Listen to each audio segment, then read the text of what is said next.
Michigan 43, Purdue 22.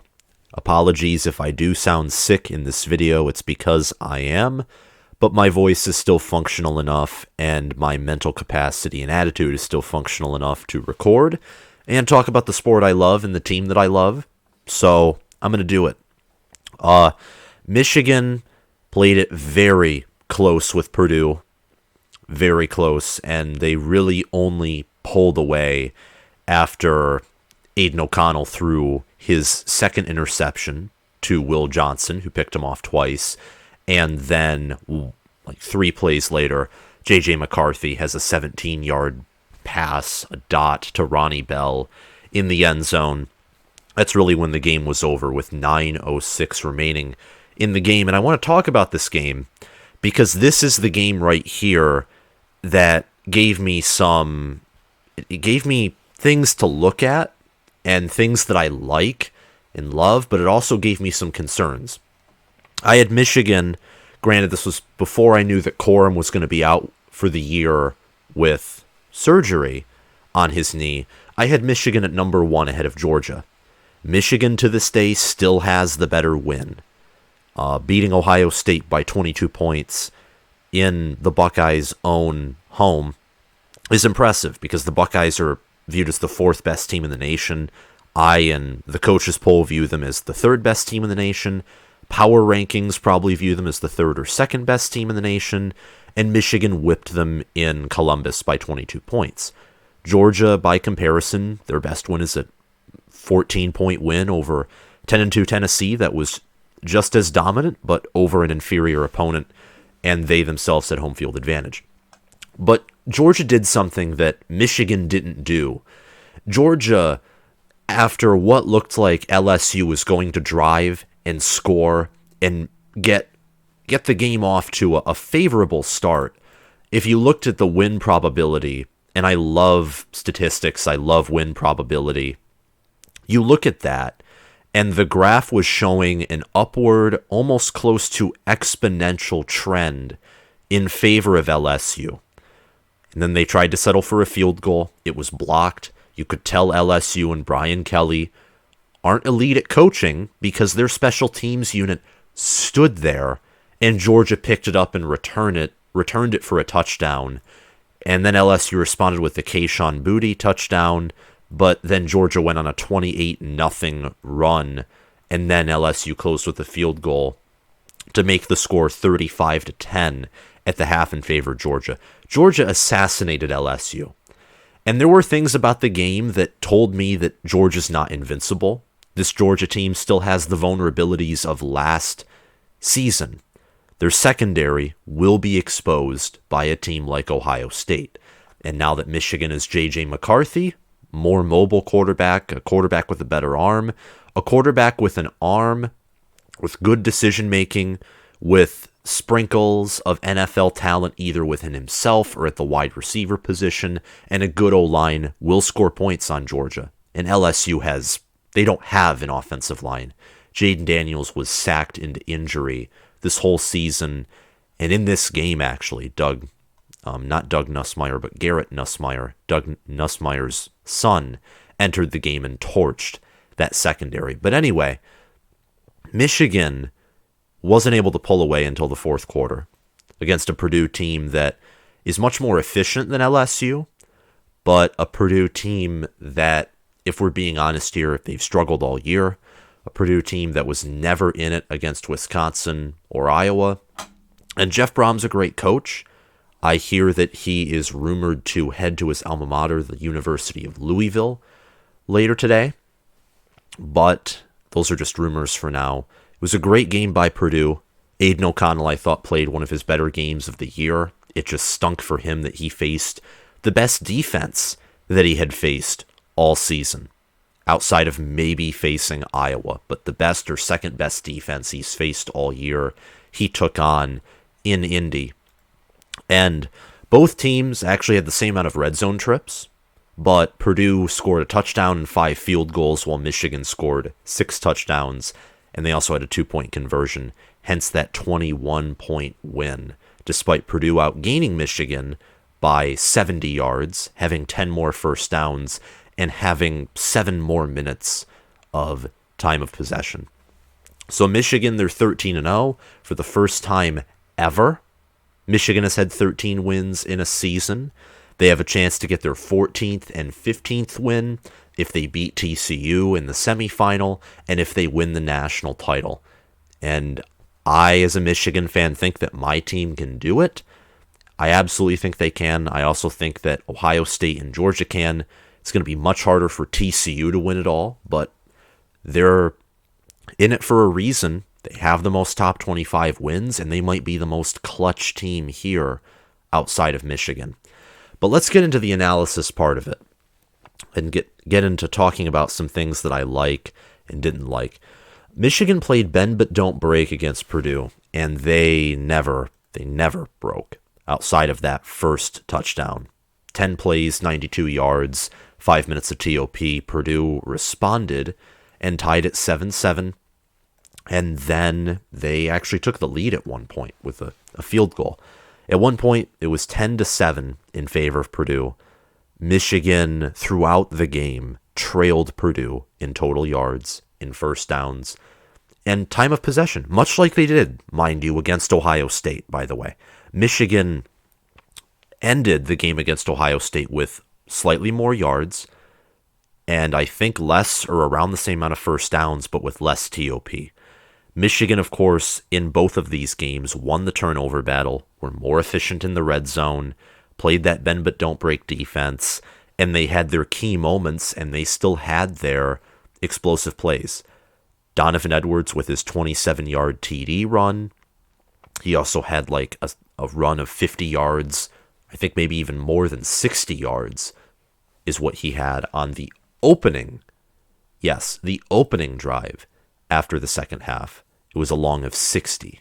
Yes, he averaged 7.4 yards per carry, had 185 yards on 25 carries. Donovan Edwards is just explosive, even with that dinged up hand. And I hope that hand heals well, because I think we're going to need him in his receiving threat too, and we're going to need him to have full running capability, because that one hand being injured definitely affects his ability to secure the football. And against Georgia's linebackers, I do not, against really any college football playoff defense that we're going to be facing, which is probably going to be better than Purdue, or more schemed than Purdue's was against Michigan, because they have a month to prepare. I want him to be 100% in the playoff game.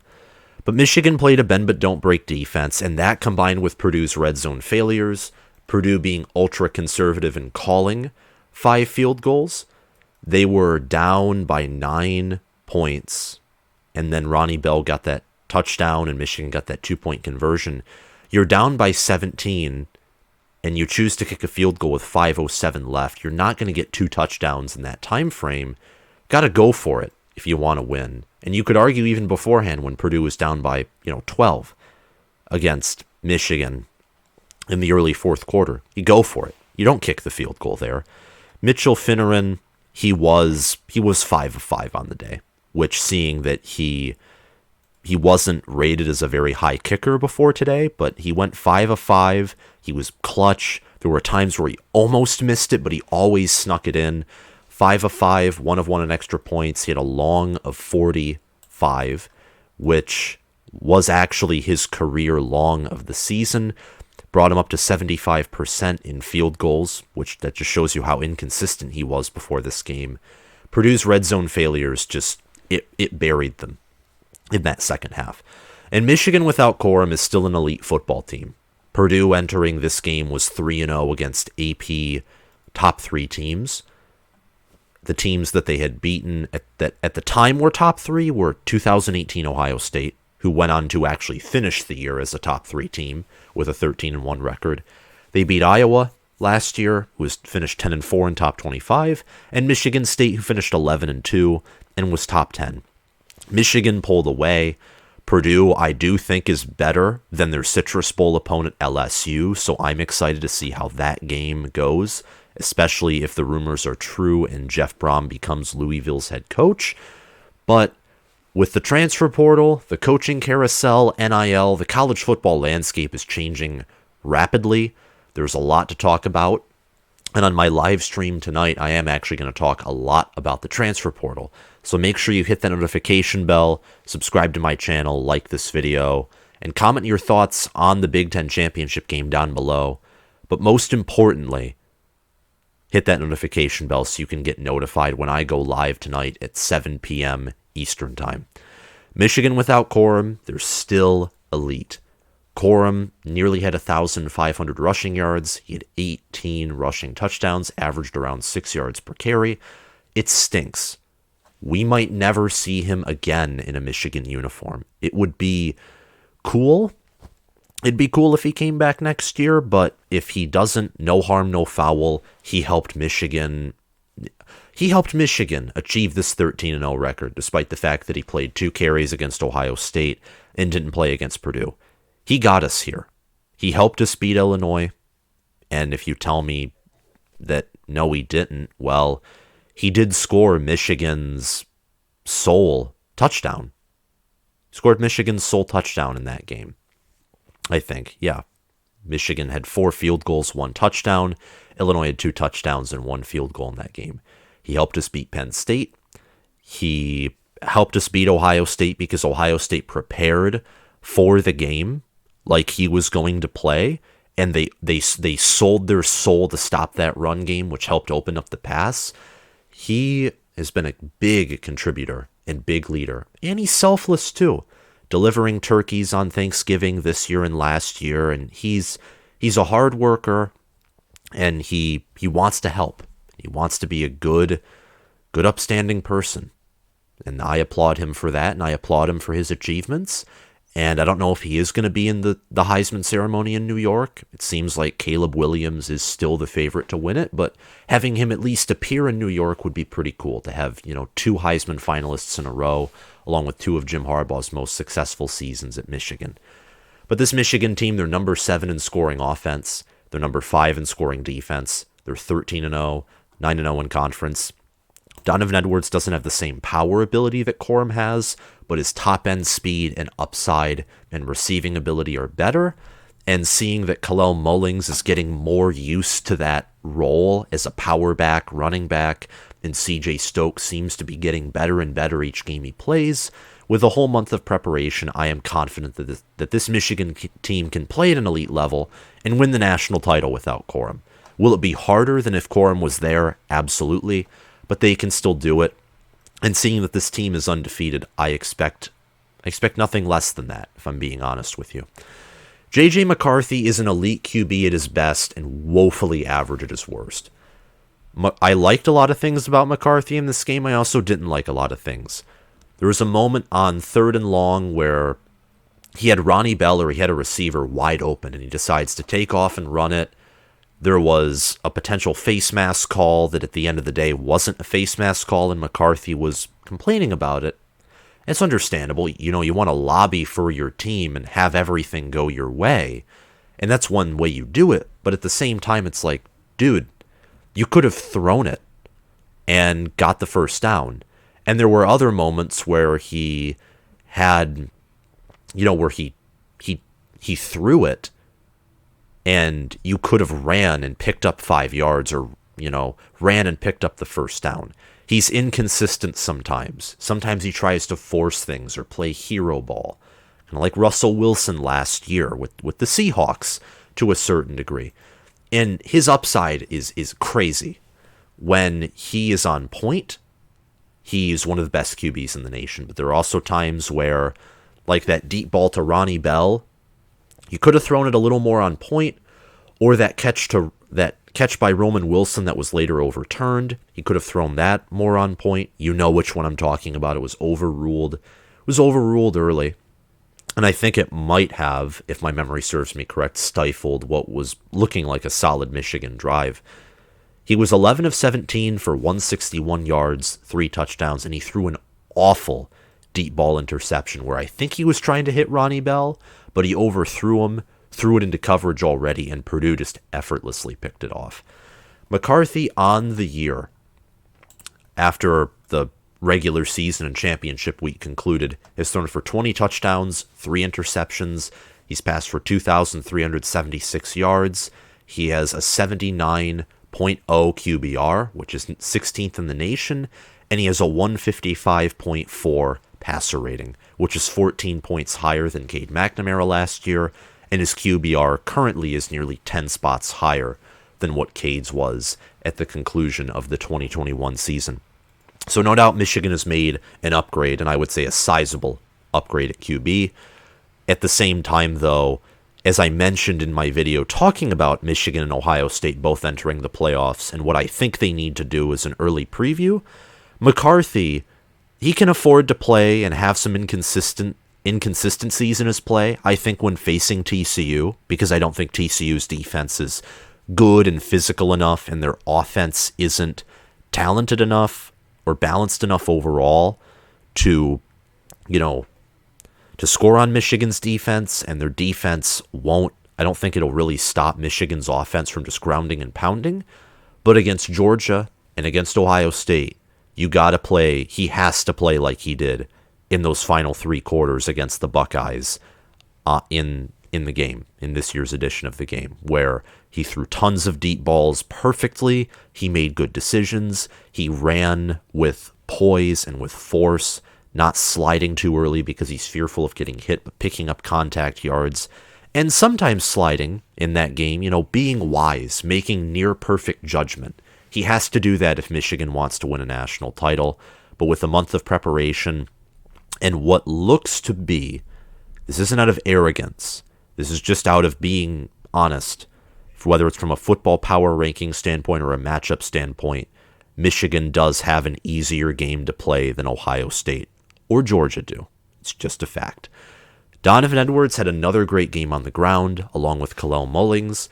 Mullings had 2 rushing touchdowns, used as a fullback, if we're being honest here, and he's getting better and better at it. He had 8 carries for 26 yards, 3.3 yards per carry, and 2 touchdowns with a long of 6.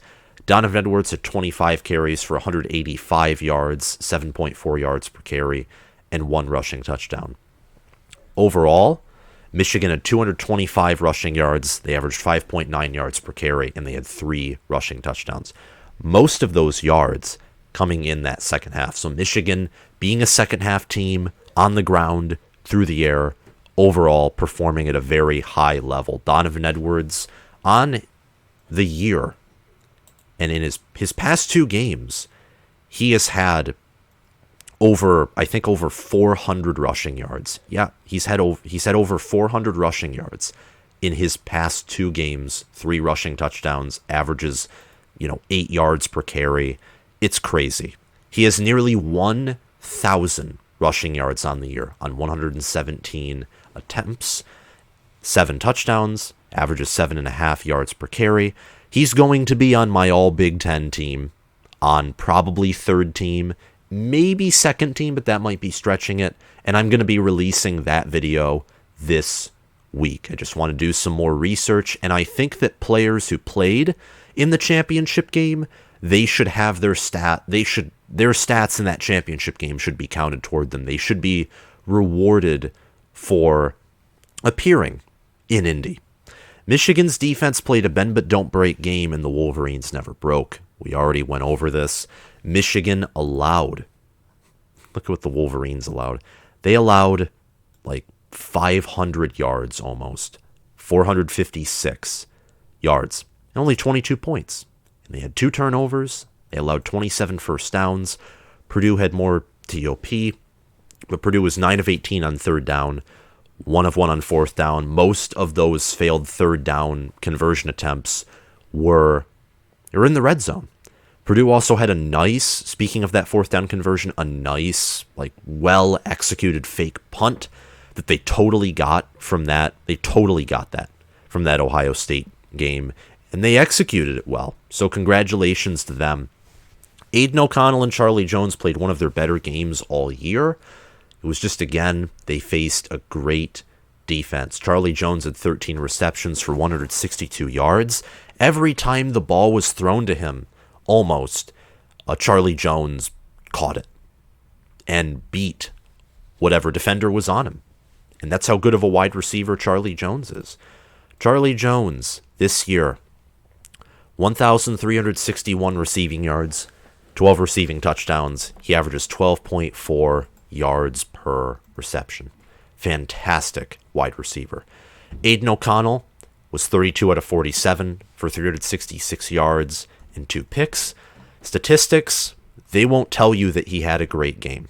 They won't. His QBR was a 60. His passer rating was a 125 flat. But I think he had a great game. I mean, he put those throws, most of them, on the money. Threw them with perfect accuracy, put the ball and placed it perfectly for most of his throws. And he had 47 throws. 47 of them. Of course, the disadvantage is when you're facing a defense like that, and of course you begin to get in the red zone, or you begin to get desperate because you're down, you have to take risks. You have to try and make plays and force things where there might not be anything, and that's when Aidan O'Connell really started to make mistakes. But him and Charlie Jones, they played their hearts out, and they earned respect from me. And I think that they're better players after watching this game than before they played in this game. Purdue's defense sold out against the run, but they got worn down in the second half. They were doing an extremely good job of containing Mullings, containing Edwards, containing McCarthy. They played a great game against the run, but eventually they broke. They broke down, and they allowed those 200-plus rushing yards and 3 rushing touchdowns in the second half. And that just goes to show the physicality of Michigan's O-line, the stubbornness that Michigan has on offense, where they're going to keep running it and keep running it. They're going to stick to their identity, not even out of stubbornness completely, but because they have faith in what they do, and they know that it works. They know that it works. It's worked every game this year when Corum or Edwards have had the ball. Last year, that wasn't the case. Rutgers, Michigan State, they were able to pretty well contain our run and force us into games where we were uncomfortable. No one's done that this year, and that combined with a better passing attack is what makes this team significantly better than last year's unit. Jeff Brom's play calling got suspect toward the end. He called 5 field goals, but at the beginning, that fake punt, the fake flea flicker, which was just awesome. It wasn't awesome when I was watching it because I'm a Michigan fan. I don't want Purdue to look good against us, or if I want them to look good, I want Michigan to crush them at the same time.